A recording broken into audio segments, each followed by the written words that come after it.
Good morning to all of you. Myself Ritu Trivedi. हम इस video में डिस्कस करेंगे about the article 13 of Indian constitution. हम इस वीडियो में डिस्कस करेंगे। आर्टिकल 13 में बेसिक डेफिनेशन हमारे लॉ के बारे में दी गई है कि लॉ क्या होता है, कानून क्या है। बेसिक डेफिनेशन इसमें आर्टिकल 13 में लॉ के बारे में बताई गई है।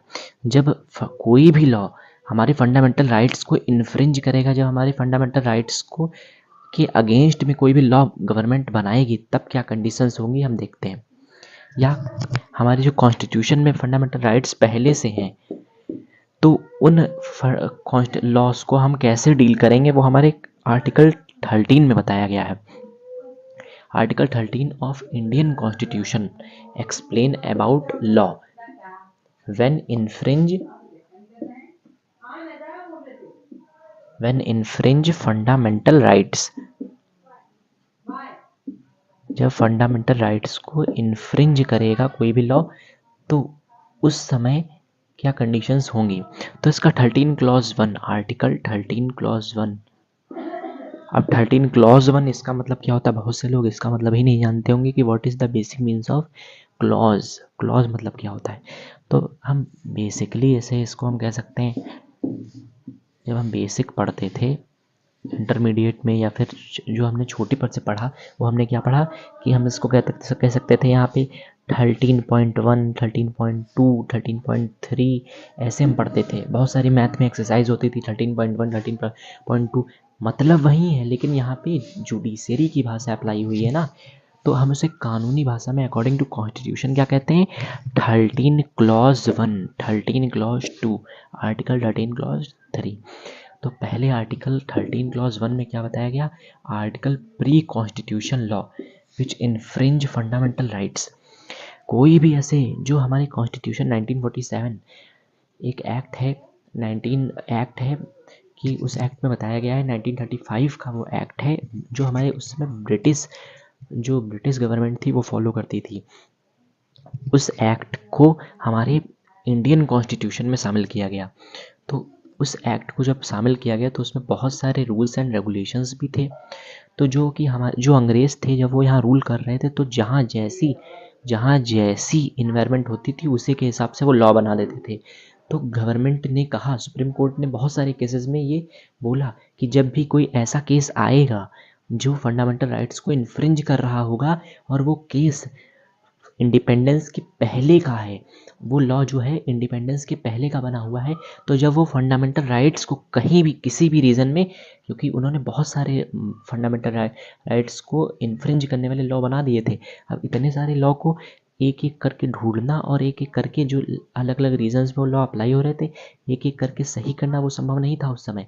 तो उन्होंने कहा जो भी फंडामेंटल राइट्स को इन्फ्रिंज करने के लिए कोर्ट में केस या पार्लियामेंट के पास पहुंचेगा, कोई भी केस ऐसा, हाँ, तो क्या होगा, तो आर्टिकल 13 क्लॉज 1 के according avoid pre constitutional law which infringe fundamental rights.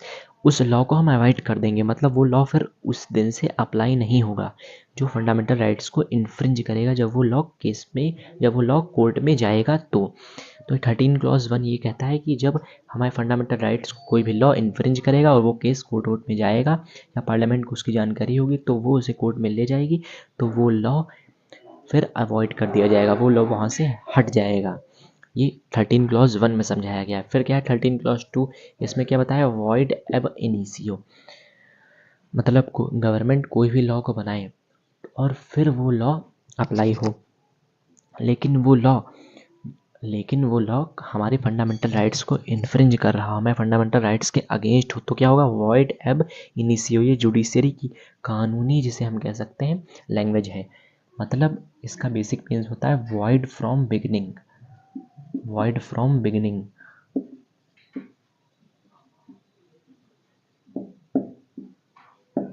Void from beginning मतलब स्टार्टिंग से। जैसे 5 अक्टूबर को कोई लॉ बना है यहाँ, तो फिर वो धीरे धीरे वो लॉ हुआ, चलता रहा, फिर 10 अक्टूबर को कोई केस जाता है गवर्नमेंट के पास, हाँ, या तो उसे वो जुडिशरी में पुटअप करती है, या जुडिशरी के पास कोई केस जाता है, तो वो लॉ कब से हटा दिया जाएगा, वो लॉ 5 अक्टूबर से ही हटाया जाएगा। ना कि 10 अक्टूबर को यदि केस गया तो 10 अक्टूबर से नहीं 5 अक्टूबर से वो लॉ हटाया जाएगा।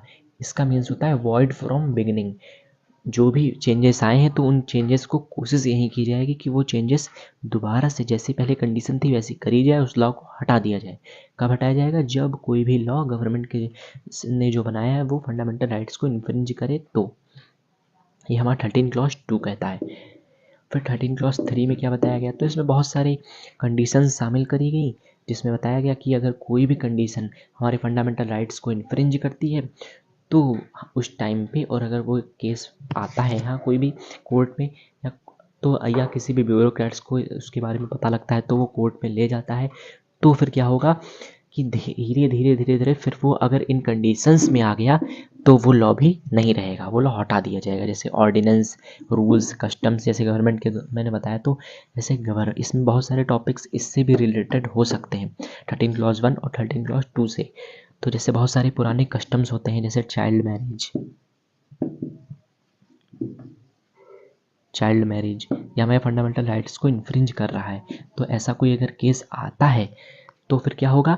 वो लॉ को हटा दिया जाएगा। ये 13 क्लॉज 3 में बहुत सारे फॉर्मेट्स को लिया गया। 13 क्लॉज 3 में मतलब बहुत सारी चीज़ों को रखा गया और बताया गया अगर इन सब में कोई ऐसा केस आता है यहाँ कि वो हमारे फंडामेंटल राइट्स को इन्फ्रिंज करे तो फिर वो लॉ नहीं रहेगा, उस लॉ को हटा दिया जाएगा।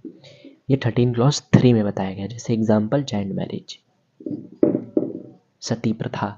अभी भी बहुत कई जगहों पे देखा गया कि अभी भी जो सती प्रथा थी वो इंडिपेंडेंस के बाद भी बहुत समय तक जारी रही। तो फिर बहुत सारे कोर्ट में इससे केसेस भी गए। तो फिर वो लोग उन्होंने डिसीज़न कैसे लिया? आर्टिकल 13 क्लॉज 3 के अकॉर्डिंग उन्होंने डिसीज़न लिया कि कोई भी लॉ जो इन सारी कंडीशंस में आ जाएगा वो लॉ भी नहीं रहेगा।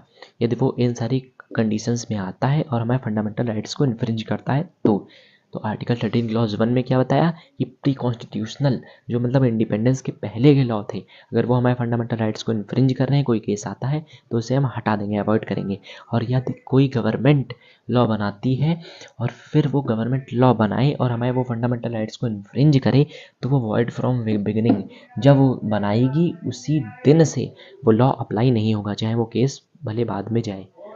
आर्टिकल 13 में 3 में क्या बताया गया कि इन सारी कंडीशंस के बेसिस पे, तो हमने यहाँ पे कम कंडीशंस लिखी है, इन सारी कंडीशंस के बेसिस पे कोई भी अगर लॉ आता है और वो हमारे फंडामेंटल राइट्स को इन्फ्रिंज करता है तो वो लॉ भी नहीं रहेगा। Thank you, have a nice day.